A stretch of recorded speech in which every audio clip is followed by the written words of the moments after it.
मैंने देखते ही मना कर दिया कि इसका आंसर नहीं है।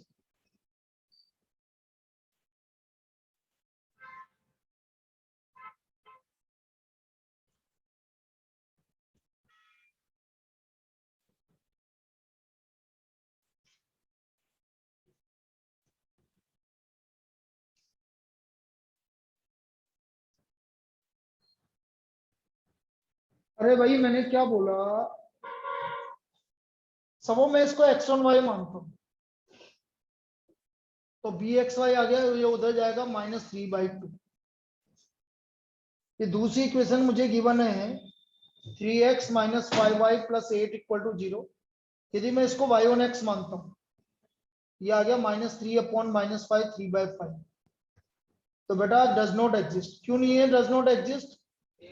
एक पॉजिटिव आ रहा है और एक नेगेटिव आ रहा है, इसलिए इसका वैल्यू डज नॉट एग्जिस्ट है। अरे यार मॉडर्न वालों के तो कल पेपर साइंस का, सिर्फ अथर्वा रह गई, तो अथर्वा को तू फोन करके पूछना, तू आएगी, तेरे अकेले के लिए सर आएंगे 4:30 से 6, तेरे को आना है तो बता दे। अभी नहीं, अभी नहीं, अभी तो एग्जाम देने गई थी, आज उसका टेस्ट है। अभी डाला है मैंने आज का तो डाल के मैंने देख लिया ना, तो क्या करो देख ले, उसी के लिए आएंगे आएंगे, तो देखता हूँ क्या करते हैं। एक पेपर में देख रहा हूँ उसका क्या पेपर।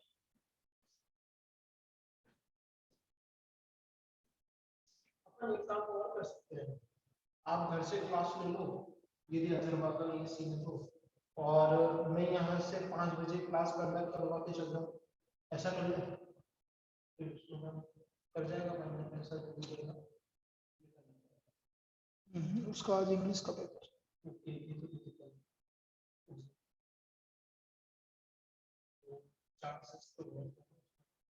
देख लेंगे ना, उनको तो अपना काम बोलना।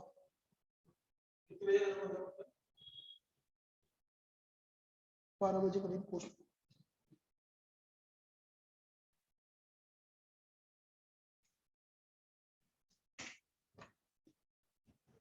हो गया क्या? ये 70,000, तो इस तरह से होगा। फिर इसके बाद अगला देखो,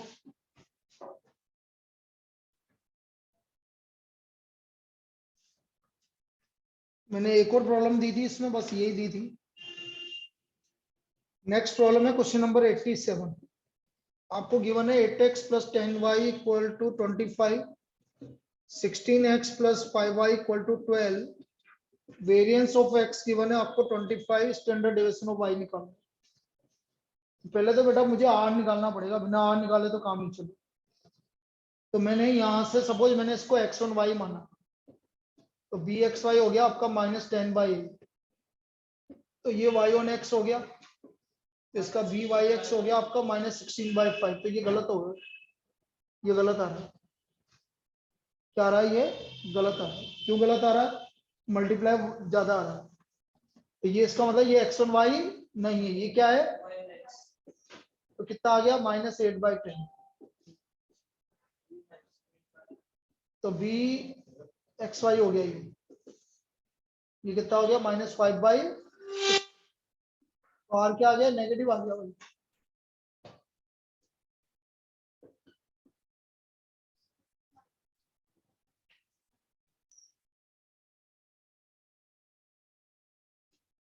बोल जल्दी, बोला ना बेटा क्या?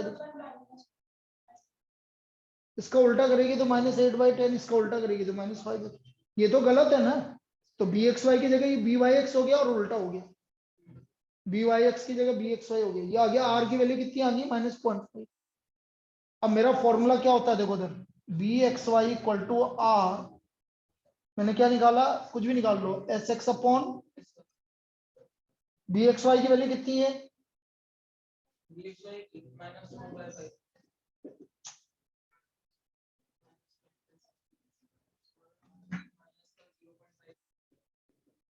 एस एक्स कितना है? क्या निकालना है?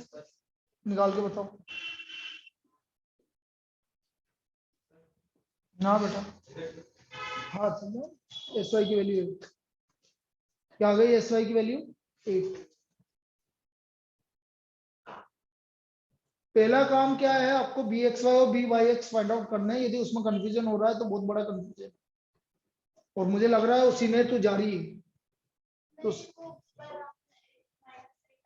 अरे यार फिर वही बात, इसको माना तेने, क्या माना बोल जल्दी। कुछ भी मान सकती है, तेरी इच्छा है, जरूरी नहीं एक्स और वाई मानना।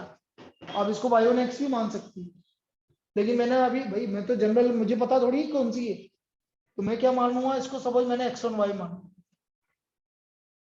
तो एक्स वन वाई माना है तो एक्स इधर रहेगा, वाई इधर की तरफ आएगा, तो वाई प्लस का इधर है तो माइनस का, -8/8 कितना आ गया, वह बी एक्स वाई -5/4। तो इसको क्या मानेंगे अब हम, तो बी वाई एक्स क्या हो गया हमारा, वाई इधर रहेगा एक्स उधर जाएगा,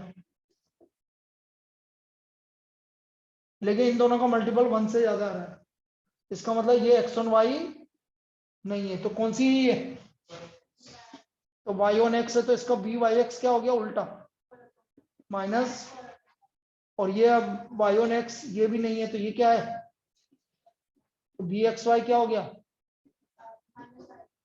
अब क्लियर है। अब मुझे आर, मुझे बी एक्स वाई कोई सा भी ले लो, बी एक्स वाई ले लो, बी वाई एक्स ले लो, आपकी इच्छा। तो मैंने बी एक्स वाई ले लिया, r S x upon S y, b x Y की वैल्यू, आर की वैल्यू निकालनी पड़ेगी। आर होता है, दोनों नेगेटिव आ रहे हैं। हाँ हाँ,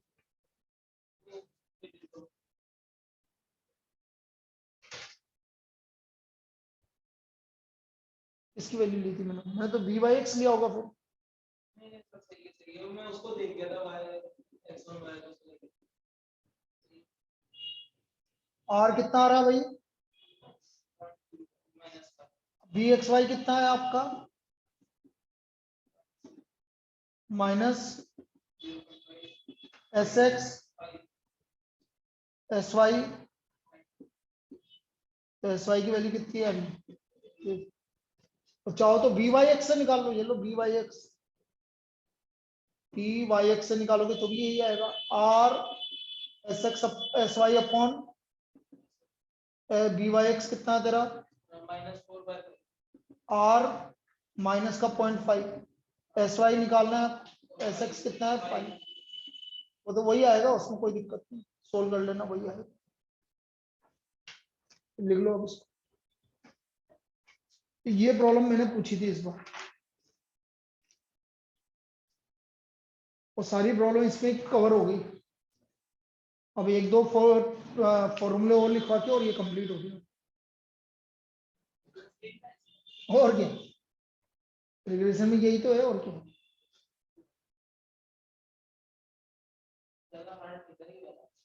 मैं तो बोल ही रहा हूँ ना, और क्या बोलूं भाई, चीजें जब तक हम नहीं पढ़ते तब तक लगती बहुत हार्ड है।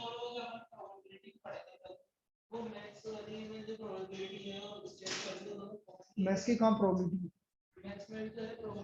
किसने बोल दिया,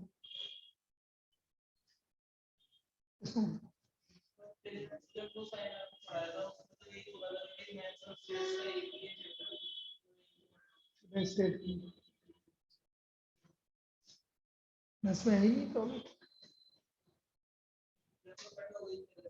अरे है ही नहीं, मैं तो पिछले 10 साल से पढ़ा रहा हूँ मेरे भैया, स्टेट में ही है, मैथ्स में कहाँ से प्रॉबिलिटी आ गई,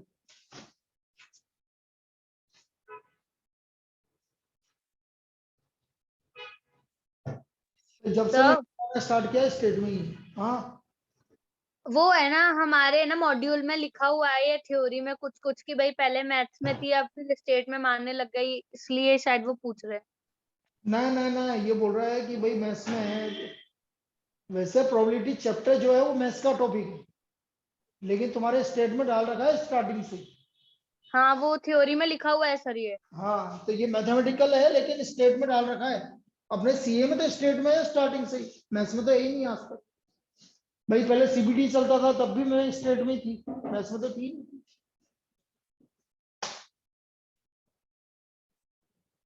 देखो पी एक्स वाई आ s x upon S y is equal to under of b x Y upon B Y x. ये फॉर्मूला लिखो। कभी आपको S x upon S Y का रेशो पूछ लिया जाए या बी एक्स वाई और बी वाई एक्स का रेशो पूछ लिया जाए तो ये फॉर्मूला यूज करोगे। S x upon S y equal to under of b x upon B Y. यदि एक्स और एस वाई का रेशो पूछोगे तो ये लिखोगे, और B x Y upon B Y x का रेशो पूछोगे तो कुछ ना कुछ उल्टा गिवन होगा आपको, S X square upon S Y square. दोनों में से कोई सा भी यूज कर लेना, एक ही बात है।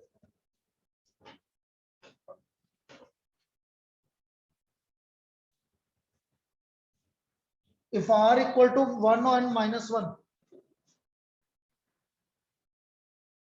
next property, third property बोल दो। If r equal to 1 or minus 1, regression equation are coincident to each other. Regression equation are coincident to each other.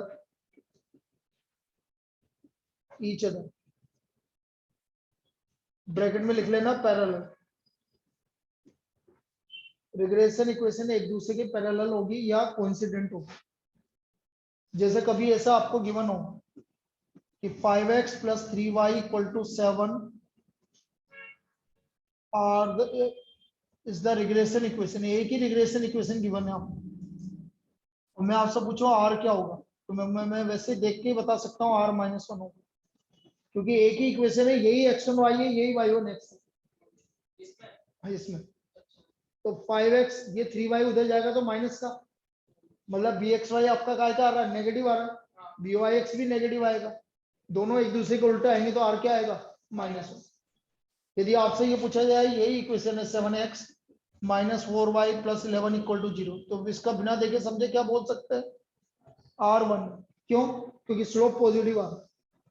Starting में बताया था कल मैंने, याद करो, कोरिलेशन में यदि आपकी स्लोप, इस लाइन का स्लोप क्या होता है, +1, और इस लाइन का स्लोप -1, तो ये स्लोप, इसका r1 होता है और इसका r1 होता है और इसका r -1 होता है। स्लोप नहीं, इसका रिग्रेशन कोएफिशिएंट और कोरिलेशन कोएफिशिएंट 1 होता है और इसका -1 होता सर है। हाँ सर ऐसा हर बार होगा क्या, जब एक ही इक्वेशन गिवन हो रिग्रेशन की तो r की वैल्यू 1 होगी या फिर -1 होगी? बिल्कुल 100% हमेशा होगा। r = 0, regression lines are perpendicular to each other. Regression line are perpendicular to each other.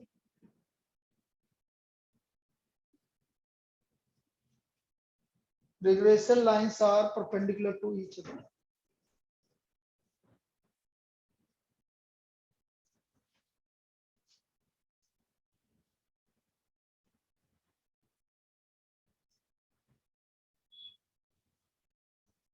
Sir hmm, और ये रिग्रेशन लाइन 1 पे कोइंसिडेंट होगी और -1 पे पैरेलल होगी? नहीं, -1 पे भी कोइंसिडेंट ही होगी। ब्रैकेट में लिखा पैरेलल, पैरेलल आ जाए तो भी चल जाएगा। तो भाई ओके सर। कोइंसिडेंट इसलिए क्योंकि यही x1 y है, यही y1 x है, तो दोनों इक्वेशन सेम है तो कोइंसिडेंट हो गई ना, इसलिए बोल। Next, spurious correlation.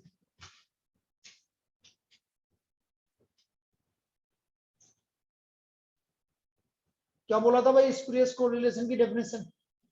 Having casual relation. क्या था भाई स्पूरियस कोरिलेशन, क्या बताया था बुक का?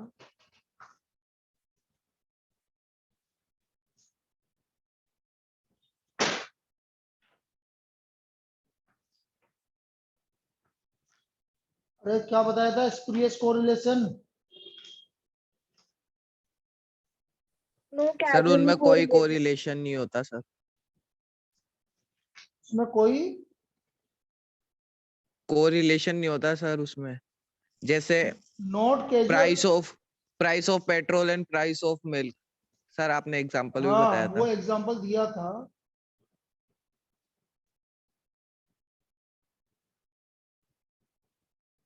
No casual relation, having no casual relation, दोनों के बीच में मतलब कोई कैजुअल रिलेशन नहीं होता है। जैसे आपका एक क्वेश्चन था भी तो सही, स्पूरियस कोरिलेशन क्या होता है? सर मेजर 1 में दिया था सर आपने थ्योरी में। हाँ, नो कैजुअल, आप तो ये याद रखोगे, नो कैजुअल रिलेशन। दो ऐसे वेरिएबल जिनके बीच में कोई कैजुअल रिलेशन नहीं होता है तो हम उसको क्या बोलते हैं? Spurious correlation. ठीक है, एक लास्ट लिख लीजिए, बस खत्म। Regression coefficient are independent of origin, या regression coefficient does not depends on origin, does not affect with change of origin, affects with change of origin, causal relation with effects with change of origin but affects with change of scale. Sir लेकिन- probable error भी तो इसमें ही है ना? करवा दिया कल, अच्छा sir. but affects with change of scale. Regression coefficient does not affects with change of origin but affects with change of scale. Regression coefficient does not affect with change of origin but affects with change of scale. If u equal to x minus a upon p, b equal to y minus b upon q, then bxy equal to p upon q buv or byx q upon p bvu, ये दोनों relation. p और q क्या है? आपके scale factors. u equal to x minus a upon p, v equal to y minus b upon q, p and q are scale factor, तो bxy होगा p upon q buv और byx होगा q upon p bvu।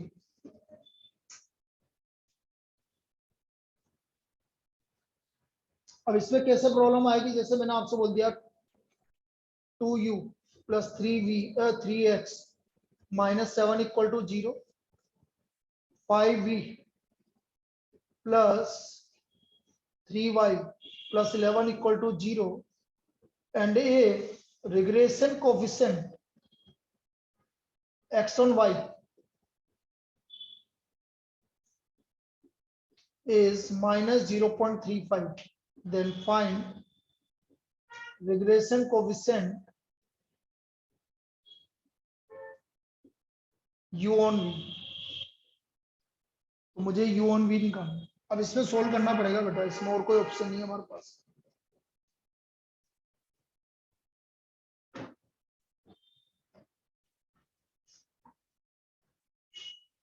कैसे solve करेंगे देखो तो,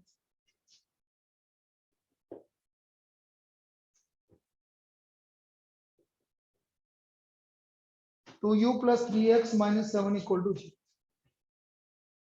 u को इधर ले जाओगे, बाकी को इधर लेके जाओगे, जो भी u का कोफिशिएंट है उससे डिवाइड कर दोगे, तो हमारा p का वैल्यू आ गया -2/3।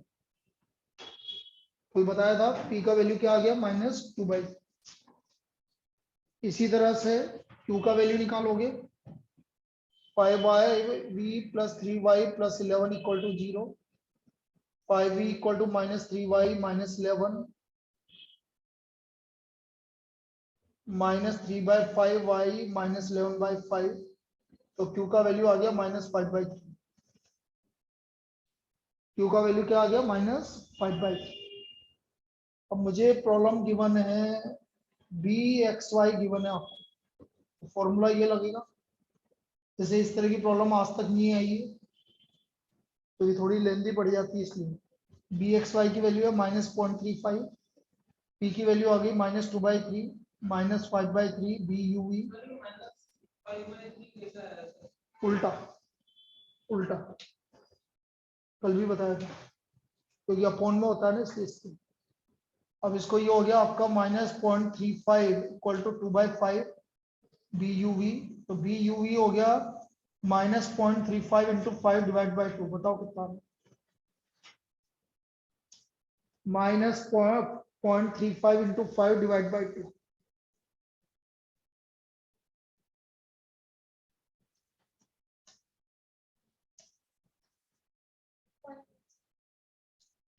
माइनस का 0.875। लेकिन जरूरी नहीं है बेटा BXY और BYX 1 से ज्यादा हो सकते हैं, कोई कंफ्यूज मत हो ना, BXY और BYX 1 से ज्यादा हो सकते हैं, ऐसा कोई जरूरी नहीं है। R के लिए जरूरी है कि वो 1 से कम होता है, BXY और BYX के लिए कोई आपके लिए कोई कंडीशन नहीं है।